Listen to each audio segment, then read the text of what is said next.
Welcome back. You're still watching Network Africa on Channels Television. Yesterday, we brought you news about the Islamic State's publication in its latest issue of its magazine, That's Dabiq. The group declared that a new leader has emerged for their West African branch, and they were referring to Boko Haram. In just a matter of hours, an audio recording was released online, and it's allegedly the voice of the Boko Haram leader, Shekau, who's been presumed dead for a number of years now. In the audio message, whoever it is, whether it's Shekau or not, insists that he is still the leader of Boko Haram, and it's indicative of the fact that there's this very sharp division to hit the militant Islamist group, that's Boko Haram, since the death of its founding leader, Mohammed Yusuf, in 2009. Shekau's denunciation of Abu Musab al-Barnawi, who the Islamic State has declared the new leader of Boko Haram as an infidel, suggests that there may be no room for compromise and the rival factions may take up arms against each other. Well, joining us from London is security and terrorism expert David Otto. David, thank you very much for your time. Thank you very much.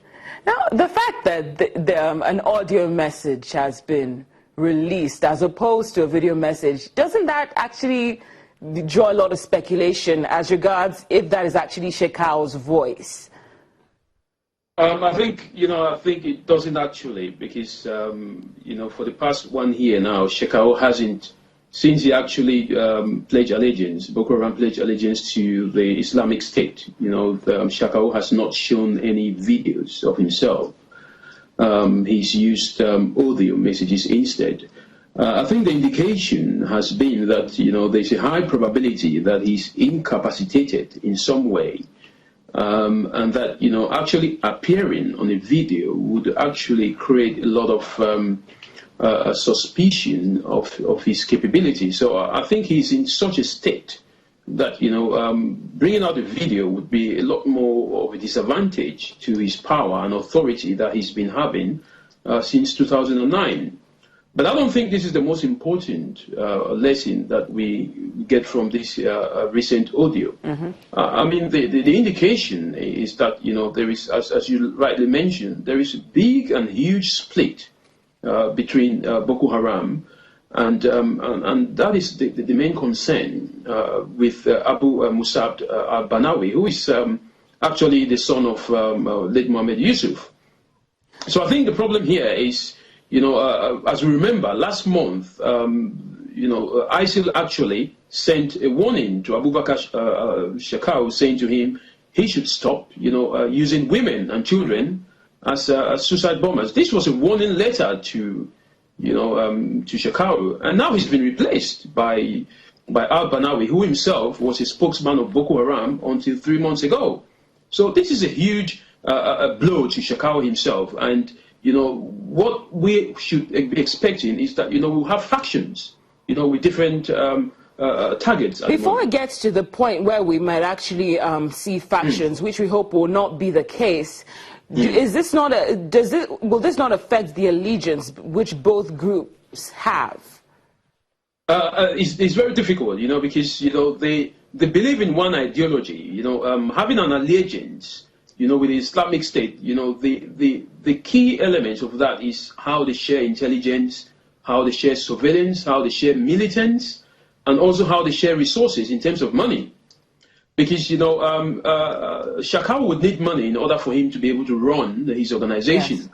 And the fact that, the allegiance has now been switched to al-Barnawi means that, he's not going to get any money from ISIL if he's been getting some. So that is where the problem would be. And the consequences of that is you may see an increase in kidnapping from Shekau's side of the group, as a sign of desperation to raise funds. But ideologically, it doesn't do anything. But David, what you say is actually worrisome. You talked about the possibility of factions and then resulting to more kidnappings. But isn't it time for us to see a more intense regional effort now that there's some confusion or signs of confusion based on this leadership? what you have to understand is it doesn't actually change the strategy in any way, because Yes. we're still fighting an invisible organization. Yes, even prior to now, I think there's a responsibility for the regional states to have a joint and collaborative effort towards ISWAP or Boko Haram, whichever you want to call it. That does not change, with the current situation, because we still have got the new group will still be as invisible as the old group. So there's nothing that could be used to the advantage of the authorities in this case. No, there's nothing that can be used, because normally what happens with when groups split, what the only advantage that authorities get is if you have a split and that group that has split from the original group is ready to talk with the authorities, or where you have a split whereby that group now decides not to become involved in the fighting anymore. But what you have now is a group that has split from the original group, but is still very, very willing to carry out the same attacks. Possibly, with maybe we might see a reduction in attacks in mosque, because one of the reasons why the Banawi split from Shekau is the fact that they are very worried about the fact that Shekau has been attacking Muslims as well as Christians, and also with the fact that he's not been targeting Western interest. So we might see an increase in Western interest with the new groups, which is a worry globally as well as nationally.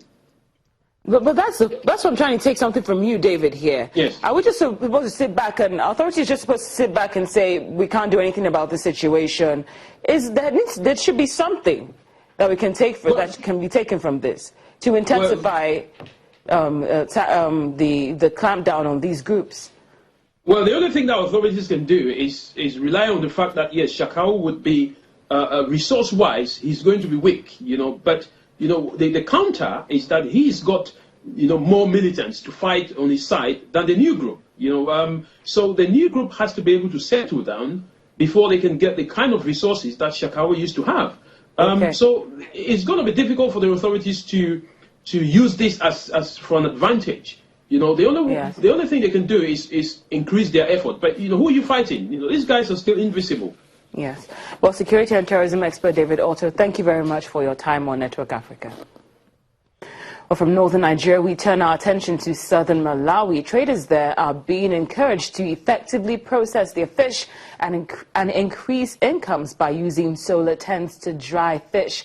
According to researchers, the innovation provides a more conducive environment for drying fish rather than putting them out in the open, which exposes fish to contamination and predators. This low-tech solar tent is helping fishing communities along Malawi's Lake Chilwa change the way they do business.